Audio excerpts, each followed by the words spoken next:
Today, I'm coloring a bendy, waving green leaf with Copic markers. So why am I holding a pink and a teal marker? You guessed it, color theory. Stay tuned and I'll explain how pink and teal can help you make a more realistic green blending combination.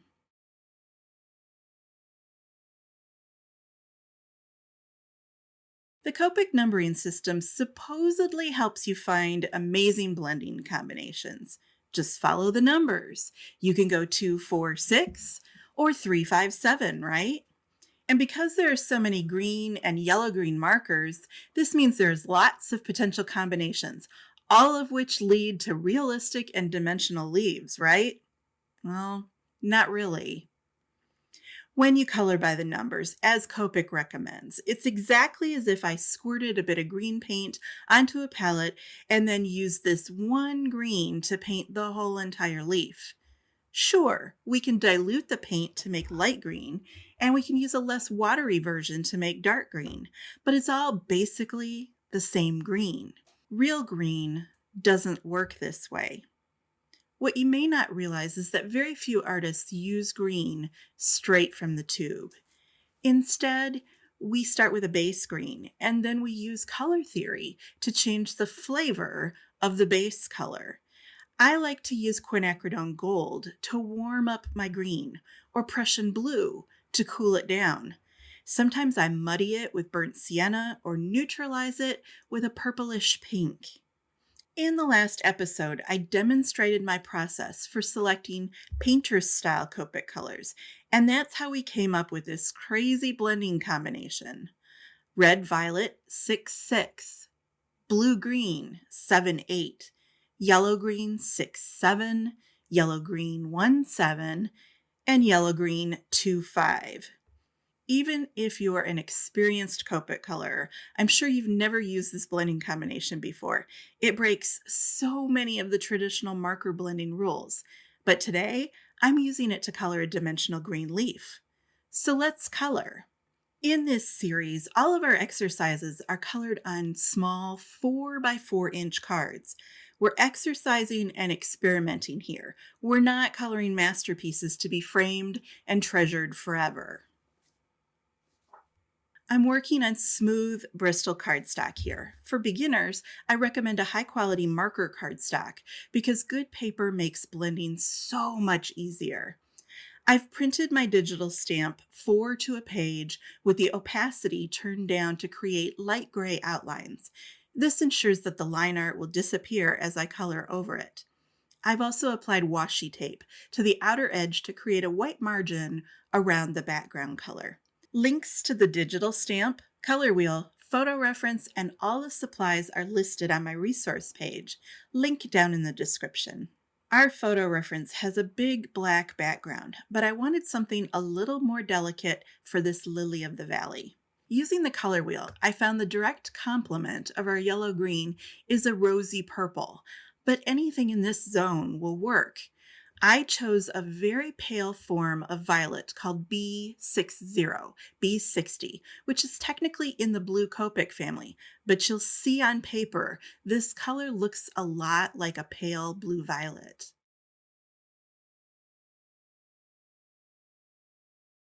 The trick to coloring smooth backgrounds is to keep the background small and then do several layers of ink. You'll see in the side demo here that every layer of Copic looks a tad darker until you reach a maximum value where the ink doesn't look any darker. When you reach that point, the paper is saturated and you won't see streaks or stripes. Every marker is different. B60 reaches maximum value and smoothness at 3 layers, so I'm coloring the background with 3 layers, wet into wet. For added interest, I'm adding BG10 to the upper left and lower right corners. This soft aqua ties in nicely with the BG78 in our green blending combination. I remove the washi tape and let's color the tiny sprig of flowers. In the photo reference, you can see that the stem is quite a bit more yellowy chartreuse. It's lighter than the green leaf blend. So I've added 2 markers to our blend just for the stem and the tiny sepal leaves. YG23 and YG01.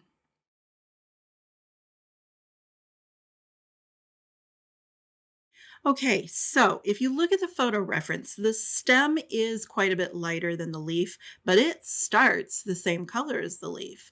So this is YG67, a nice dark base, and then I'll go over the top of that with YG17. And here it is going over the top and slightly beyond. And you'll see that I'm kind of giving like a little raggedy start to the stem. And I'll do that also with the leaf. So it looks like the leaf is kind of fading in. This is YG25 and it goes over the top of the 6-7 and then over the top of the 1-7. And I'm just starting to work my way up the stem here. Switching to YG23, getting everything nice and moist, flicking up into that sepal. And then I'm going to use this 2-3 to start to pick out where the stems come out from behind other objects. So right there where it comes out from behind a sepal, I've darkened it just a bit, but I didn't color the whole stem. And then here we go. Just where that stem appears from behind the sepal and then disappears behind the white flower. And then here's where the stem reappears again. A little bit onto the sepal. There's where the stem appears. Here's where another branch appears. A little bit onto the sepal. And then here's where the stem appears again and onto the sepal. And now I'm switching to the YG01 and going over absolutely everything. The entire stem. There we go, getting it all nice and wet so that this 01 can blend it out. And here's where I'm going to go all the way to the point of each one of these sepals. Finishing off the whole entire stem right up to where it connects with the little white flower. And the same thing there. Finishing off this sepal, making sure that the stem gets nice and wet. And I'm way up on the point of my marker for all of this. I'm barely pressing, and that gives me the finest point possible so that I'm not like making this stem accidentally too fat. Rehydrating all of that 2-5 and 2-3 when I encounter it. The 01 is what's going to do the blending here, but it has to be nice and moist if it's going to blend.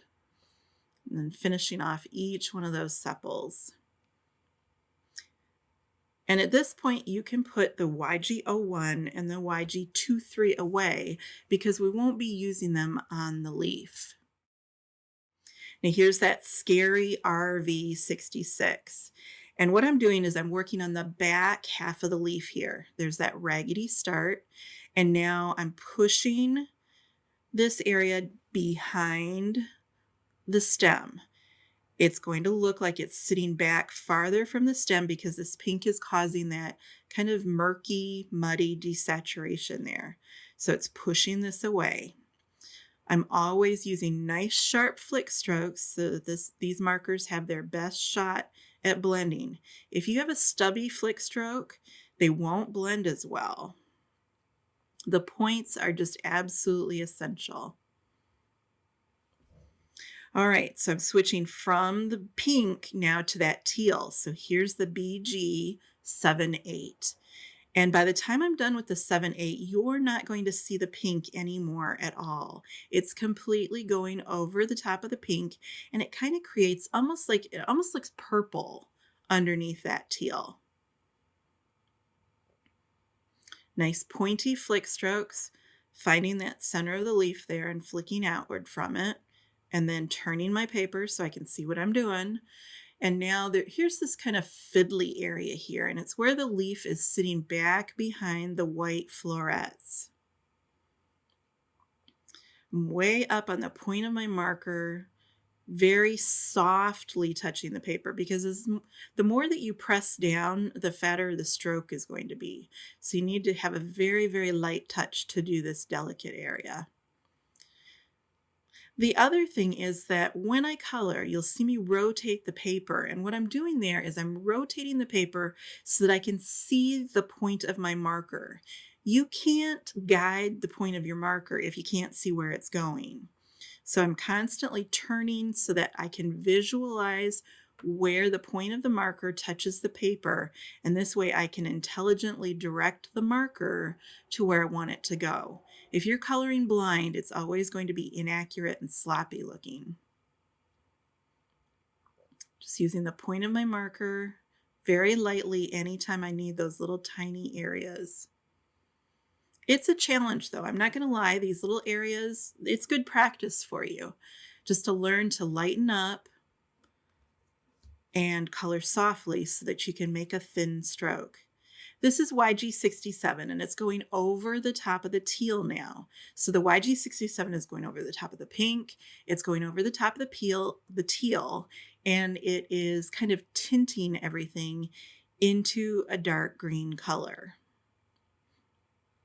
And I'll be using a lot of this 6-7 to fill in these small little areas. Coming along and rehydrating this area right here and crisping up my lines. I'm constantly going back to fix and sharpen the lines that I've originally done. And that's one of the reasons why I like to print in gray. If you print in black, everybody can always see where you went outside the lines. But when you print in gray, we can't see those lines anymore. So you can fix the shape if you've accidentally gone outside the lines. I go outside the lines all the time. I'm constantly fixing my shapes, improving them, and fixing mistakes.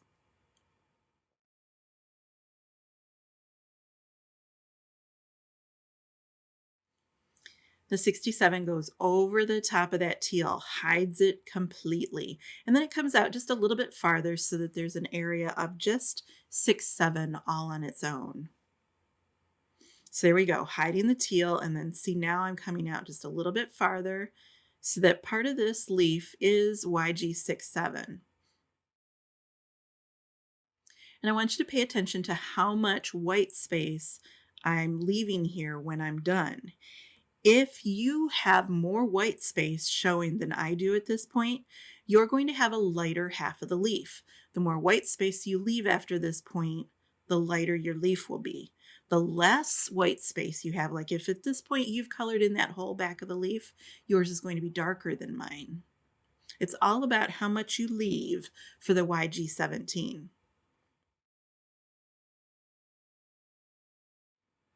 So this space right here is going to be half 6-7 and half 1-7.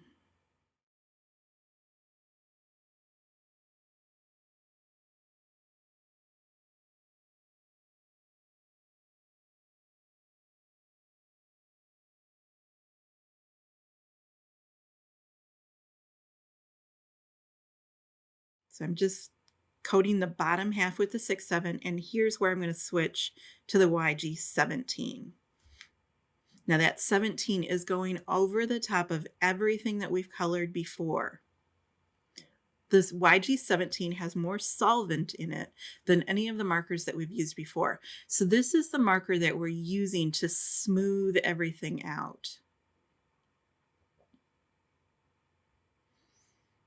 So in order for this 17 to work, it's got to be going over the top of the YG67 everywhere, and over the top of the BG78, and over the top of the pink. You'll see me take this all the way back to the origination point of that leaf. And I'll come back several times, just kind of moisturizing this area, letting the inks soak into the paper and blend themselves out. Because remember, it's not really you that's doing the blending. The inks want to blend. Your job is just to get enough moisture onto the paper and then get out of their way so that they can smoothly blend. So here I am rehydrating that whole area, going over the top of the teal, going over the top of the pink, getting everything nice and moist. Don't be afraid to use a lot of ink. All right, let's color the other half of the leaf. There's a bit of a wave in the leaf right here, and I'm coloring the dark side there with kind of almost like a little starburst of pink flick strokes. And then I'm coming down here to the origination point of the leaf, and you'll see me leaving a gap. See how that pink isn't touching the green that we did before? That's because I'm leaving space for a nice, bright, light green vein going down the center of that leaf. So there's the pink. Now let's bring in that BG78, and it's going over the top of the pink to hide it from everybody. The world will never know it's down there. There we go, over the top of the pink, covering it over, and then coming out slightly beyond the pink zone.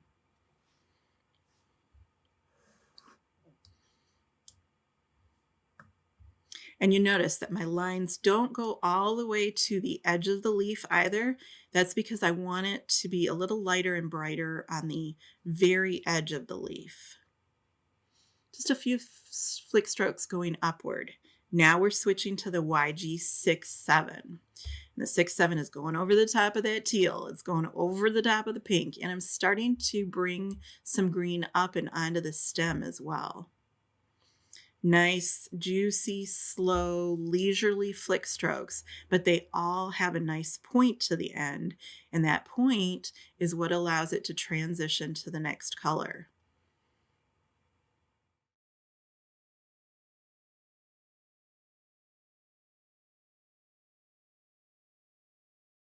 Turning my paper, and now I'm going to start flicking down towards my body over here, just covering over that teal. Nice long strokes, always pointy. And here for the first time, I really am coloring along the outside edge of the leaf.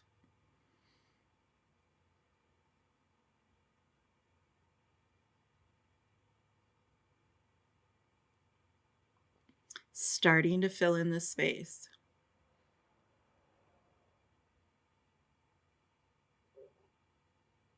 Coming up into the point of the leaf. How much white space do you have compared to mine? So here's that YG17. Up into the point, and then coming down along that vein that runs through the center of the leaf, moisturizing and hydrating everything so that it can start to blend. Going all the way out to the outside edge of the shape. See how that puts just a little bit of brightness on the edge of the leaf. Really long flick strokes, kind of running in the same direction that the veins on the leaf run. And then that way, if for some reason it doesn't blend, my flick strokes look like veins. But don't worry, it's going to blend. I'm giving this lots of ink.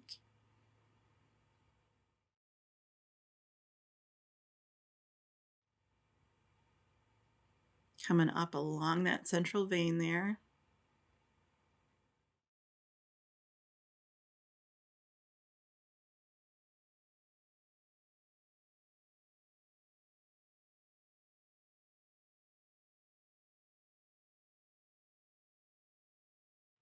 Now we're switching to that YG25, and this is going to go over everything that we've done before. Getting it nice and wet. The solvent in the 25 is what's going to do the blending on this half of the leaf. And since this is the last marker color that I'll be putting in this area, I'm being very careful. I'm getting everything wet, but I'm also taking my lines and making sure that the outside edge of this leaf is nice and sharp and crisp and where I want it to be. YG25 over everything, getting it nice and inky and making sure the outside edge is nice and pretty, exactly where I want it to be. And there we go. I came back with a 25 here just to do these 3 little dots that are on the inside of that flower.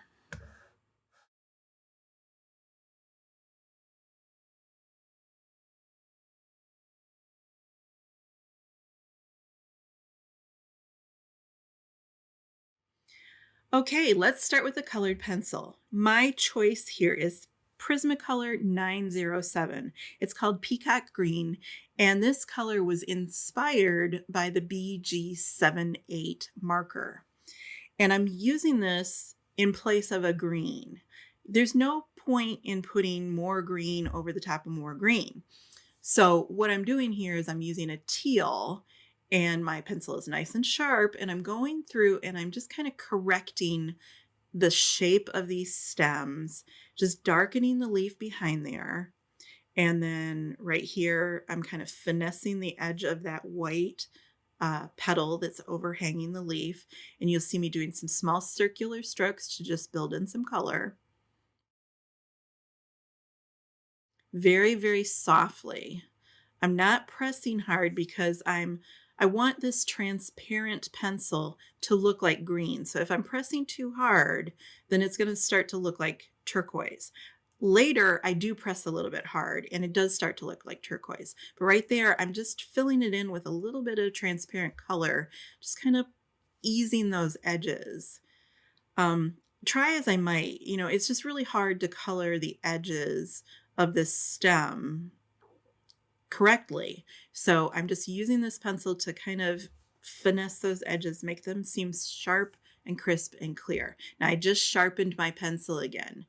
It was sharp when I started and I resharpened it. You want a dagger sharp pencil constantly. Don't be afraid to sharpen your pencil. It's not a waste. When you have a sharp point, you're going to color more accurately. So just kind of easing that line up there where the two halves of the leaf meet each other. And then here I'm doing a little bit of pushing.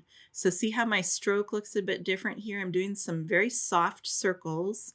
It doesn't look like curly cues on the paper. I'm filling in those curly cues. It's called lamb's wooling. And I'm just pushing the leaf back here just a little bit, making it deeper.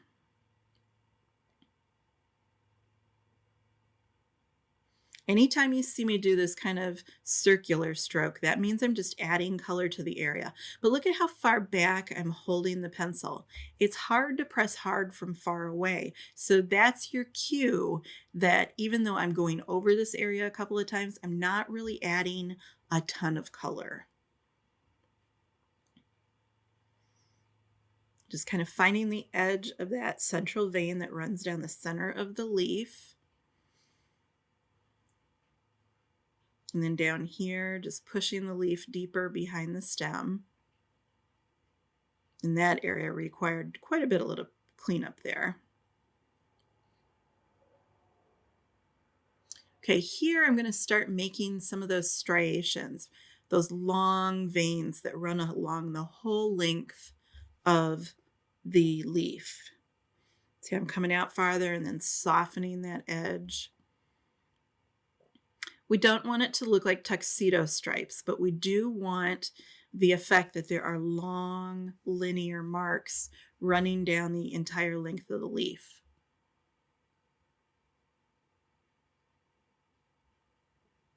And then I'm coming in from the opposite side, and these ones are not meeting the original ones. They're kind of coming down in a different area, and that keeps it from looking too striped.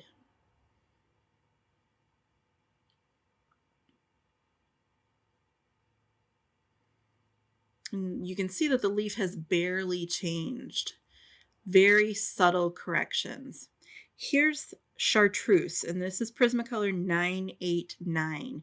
And I'm using this because it's a slightly opaque chartreuse green, and it's adding just a little kiss of sunshine along the outer edge of the leaf.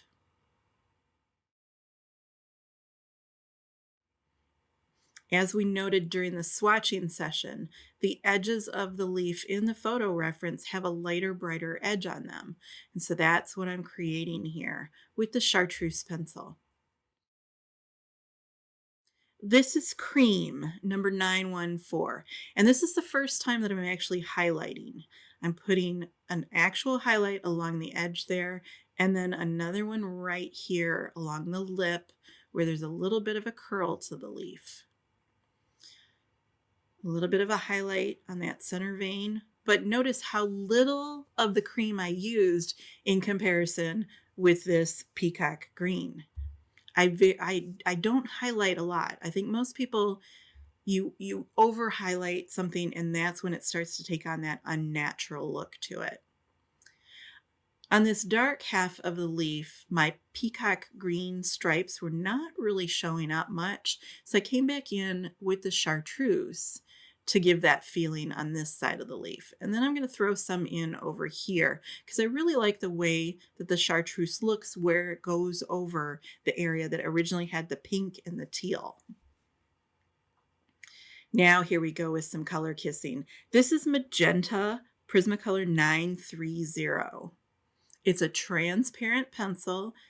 I'm using it very, very softly. And I'm kind of going over some of those areas where the pink originally was, but then I'm also giving a little hint right there just to kind of boost the depth. There was originally pink right here, and now I'm reestablishing the pink. It's not really getting picked up on the camera correctly. I mean, it just looks dark here, but in person, this area really does read like pink. Don't overdo it though. You don't want too much.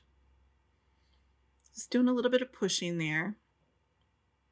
Notice how I pulled way back on the pencil. That means I'm coloring very, very softly. And I call this color kissing, where I'm just coming along the edge in a few places where there's kind of that lime green color showing, the YG25. And here I'm just kind of like darkening the point and giving this some little artistic touches, but I'm doing it very, very softly. Not holding the pencil close to the pencil point. I'm pulled back farther. It's hard to press hard from farther away. Just a very soft treatment. You'll see me doing that sweeping motion, and that all contributes to that long linear vein look to it. All right, back again with that peacock green. Just cleaning up the lines of my stem there. I keep coming back and correcting it. All right, now I'm looking at the different parts of the stem. And see, I'm pushing this piece of stem back behind the sepal. And then I'll come down here and just darken a little bit at the base where the stem inserts into the white flower. And then there, just pushing it a little bit deeper back behind the sepal. Pushing the stem here back behind the sepal. And I'll just give a little bit of texture to the sepal right there. Put a little fold in it. That's all I'm doing. And a little fold in this one. Almost mimicking the strokes that I originally did with the YG23. See, I'm pushing that stem back behind the sepal. Just dividing these pieces to give them more life and more dimension. Pushing the sepal back behind the white flower. Then I sharpened my pencil. Anytime that I start to feel like my strokes are inaccurate, that's when I go back and sharpen. And immediately I've got more control over my pencil and where it goes. And I'm continuing to rotate the paper. You'll see me spinning it. And that's so that I can always see where that pencil point is going. Looking at it very closely. There we go, darkening where it inserts into the little bud right there.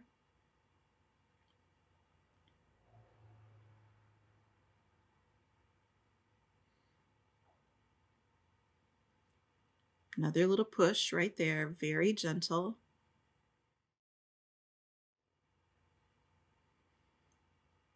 Now I'm going to darken the point of each one of these sepals. Okay, I'm back with my magenta pencil, and here's where I'm just going to do a little bit of kissing on the point of each one of these sepals. Very soft, very gentle. I'm still letting the Copic shine through. What I saw in the photo reference was the sepals were a little bit brown. I didn't want to pull out a brown marker. I think it's or a brown pencil. I think it's a little bit more artistic and interesting to do this with the magenta. It feels like it's related to the leaf now too. So I'm just going in with the point of each one of these sepals and darkening the point and then softly coming out from the point with some very light, gentle lamb's wooling. Now I'll just darken each one of those points just a little bit more for emphasis. These are subtle changes. I'm never pressing very hard. I may press more in some places, but I'm never pressing hard. This is lime peel, number 1005. And I'm going to use this to push back some of those. I'm actually on the white flower, and you'll notice that some of the points to the petals are deeper. And so we're going to do a little bit of color theory here, mixing the green with the lavender to create a neutralized shadow color. There's a little bit of the top of this open flower, and then I'm greening the inside of it. Just softly adding in green as if you're looking down into the center of this little bud.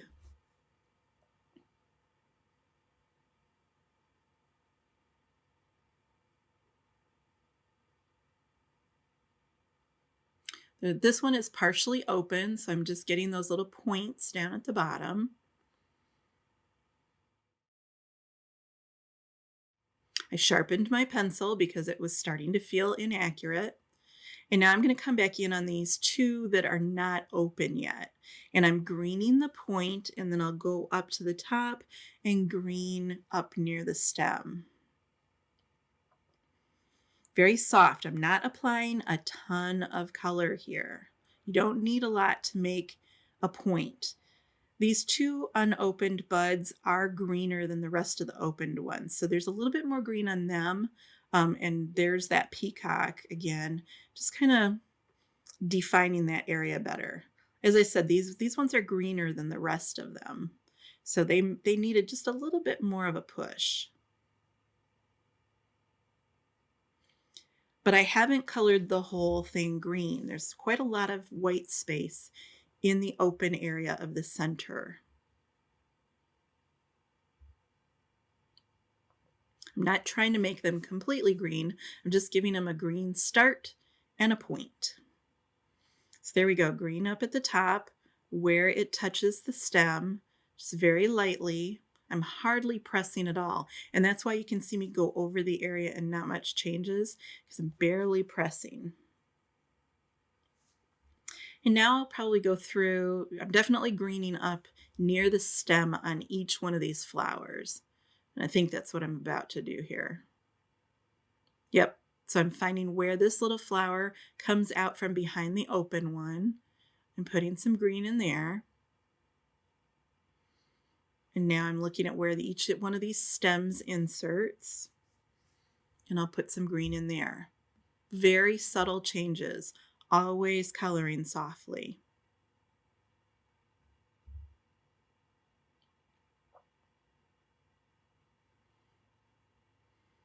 You can kind of see me moving slower here. It's because I'm thinking it through. All right, this is grade lavender, and this is Prismacolor number 1026. And the combination of green and this lavender color, they're kind of fighting against each other. They're neutralizing each other. So it looks almost like I used a gray pencil, but I didn't. It's the combination of the lime peel and the grade lavender. So I'm putting like a little crevice on the side of this and kind of filling that back side with some of this grade lavender. Now I'm not pressing too hard. I don't want these guys to kind of fade into the background color. See me sharpen my pencil there? Anytime your strokes get inaccurate, you need to sharpen.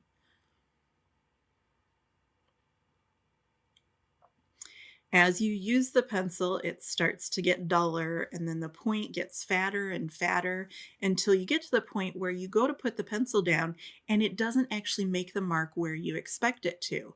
That's the danger of working with a dull pencil. The dull pencil doesn't leave a line where you expect. So then you end up like going over it a couple of times to try and fix it, or you have to attack it with an eraser. It's just much easier to keep that pencil sharpened, nice pointy point on it, and then to keep sharpening throughout the process. Sharpening my pencil.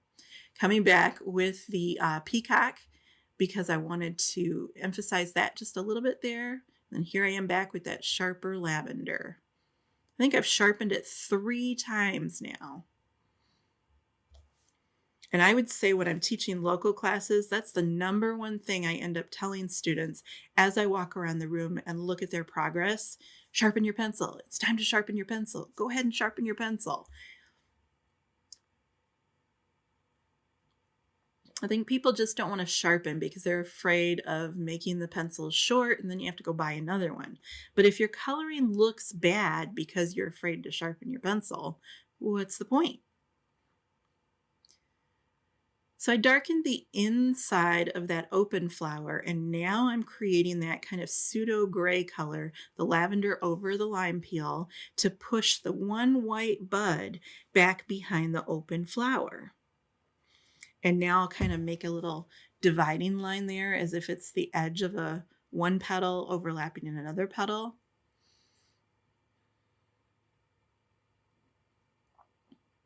And getting those ones that are pointing out towards the back. And then right where the bud starts to cinch in a bit, I'm adding some lavender there.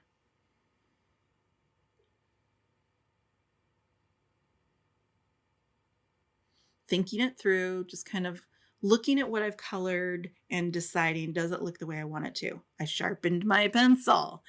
Coming back, now I want to push this white flower back behind the stem and the other white flower. So it's going to have that area of lime peel with grayed lavender over the top of it.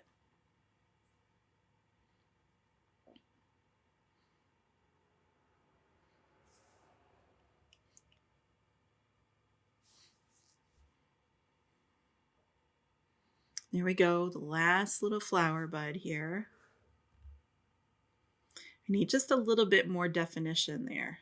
Now, when I do that peacock green there, I am barely pressing because that color could get out of hand very fast.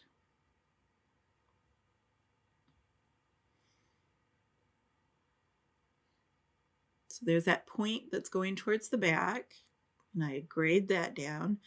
And now I'm going to find like a little edge there and divide this flower into a couple of petals. And softening the lavender on the opposite side of the dividing line. And then just putting a little dent right there. And then a little bit of darkness up at the top. Just giving them some interesting shapes. And this is all finesse work. Very, very soft work. You can always lift it up with an eraser if you feel like you put too much down. Evaluating what I've done and strengthening some areas, but I also use an eraser quite frequently. There's no shame in lifting something up with a bit of an eraser. Make it look good. That's the whole point. Okay, so here we go with some cast shadow. And what I'm doing here is I'm separating those white flowers from the B60 and the BG10 in the background. So I'm just kind of darkening the background there, and it's making the flowers pop a bit. Any place where the shape is just kind of melting into the background, just using a little bit of this muted turquoise is the color. It's 1088. This is on my top 10 list of pencils here. I use this color a lot. Now I'm coming in with that cast shadow, and I'm going to start on this side of the leaf because I'm a little bit chicken and I'm working my way up. So I'm just darkening, I'm coloring on the background. I'm not coloring on the leaf. I'm coloring next to the leaf as if the leaf was leaving a bit of cast shadow across this area of B60. Now notice, I didn't go through and like outline my cast shadow. Cast shadows have soft, feathery edges. They almost fade off into nothing. So if you use a firm line and outline the shadow, it's not going to look like a shadow because it's got that outline. So I'm using a lamb's wooling stroke, doing that circular softness to create just an area of darkness off to the left and bottom side of the leaf.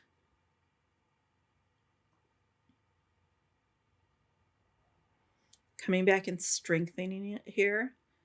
The color will be the strongest right up next to the green.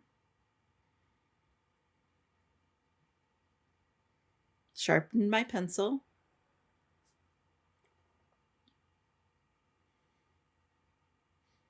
And you see how long I've spent just kind of finessing this area? It takes a while to build up soft layers. Now I'm up here on the top side and I'm going to create the point. The point of the leaf is creating a shadow on the paper and on the background. So now I'm adding that in. Just slowly with layers, I'm creating darkness. I'm never pressing harder. I'm just adding more layers to create a more definite area of the muted turquoise. I'm just going to bring that out to more of a point so it matches the shape of the leaf. And then once again, coming in here and adding a little bit more color. And I do that constantly in my coloring. I color something and then I go color something else. And then I come back and I say, hey, I didn't do it dark enough the first time. And so I'm adding more color, strengthening the shadow.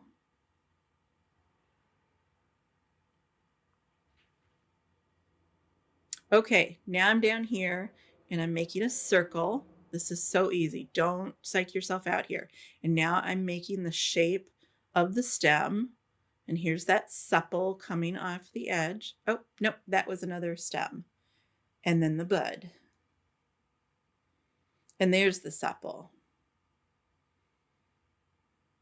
And then there was a sepal going up. And I'm going to use that area to kind of darken around that bud. And then I'm just going to softly add in some color over here. But that's how simple the cast shadow for the curl of the stem is. I didn't overthink it, and I used a circular stroke the entire time so that everything has a nice soft edge to it. Just kind of strengthening some of that color that I added before, making the turquoise more potent in this area. And that really pops those flowers forward. And there we go, a finished Lily of the Valley exercise, a green leaf study. Don't overthink these 4x4 exercises. Don't put a lot of pressure on yourself to color it perfectly the first time. There are a lot of challenges in this exercise. We're underpainting with a strong and scary pink. We're coloring some really teeny tiny places. And then the leaf itself is rather large. You'll need long strokes there. And it's a challenge to blend it smoothly. It's a great exercise to improve your coloring skills. Let yourself make mistakes. Mistakes are how we learn to color better. You make a mistake, you figure out how to fix it, or you figure out how not to repeat it the next time. You have to make mistakes to learn. This is practice. The first one won't look great. Maybe the second one won't either. But as you practice the tiny places, you'll learn to be more accurate with the marker. As you practice the large blend zones, you'll learn to lengthen your strokes and cover the wide spaces smoothly. Keep practicing, and I'll see you back again in the next Color Theory episode with a new challenge for pink markers.